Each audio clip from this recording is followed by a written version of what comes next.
аввал нафақахӯр барои хизматҳои махсус дар назди ҷумҳурии Тоҷикистон ҳастам. асосан ба корҳои боғдориву дигарам машғул бошам. Дар баробари ин ки фаъолияти аввали кории ман аз омӯзгорӣ сар шуд, шавқу ҳаваси ман ба омӯзгорӣ хеле баланд аст, чунки дар омӯзгорӣ шогирдон ин ба инсон саркордорӣ, тарбиямекунӣ, ба воя мерасонӣ ва соҳиби ин ё он касб мешаванд. Ин як ифтихори бузурге ҳаст, ки дар куҷое ки биранд устод мегӯянд.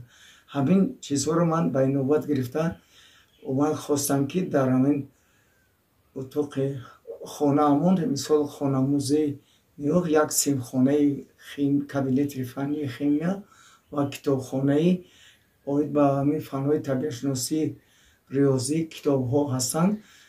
инҷа гирдоварда китобхонаро ташкил кардам, ки аз он имрӯз шогирдони ман истифода мебаранд. мо ҳар рӯз баъд аз дарс бо ҳамроҳии дигар ҳамсабақон ба хонаи устод Ҳомидов Шариф, ки моро дар муассисаи давлатӣ амон дарс медоданд, барои гирифтани фанни иловагӣ аз фанни химия меоем. мо дар оянда ният дорем, ки ба донишгоҳи тиббии ҷумҳурии Тоҷикистон дохил шавем.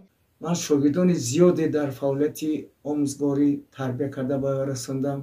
шогирдон дар тамоми озмунҳо, олимпиадаҳои мактабачавон дар сатҳи аз ноҳия сар карда то вилояту ҷумҳурӣ то байналмилалӣ иштирок карданд. сазори медалҳои ҳам нуқра, ҳам тилло, ҳам биринҷӣ, чандин ифтихорномаҳо гаштанд ва ба замми ин асосаш, ки ман соҳаи омӯзгори фанни химия, биология ва дар баробари соҳаи тиб кадрҳо тайёр мекунам. барои ҳамин бештари шогирдони ман кормандони соҳаи тиб ташкил мекунанд.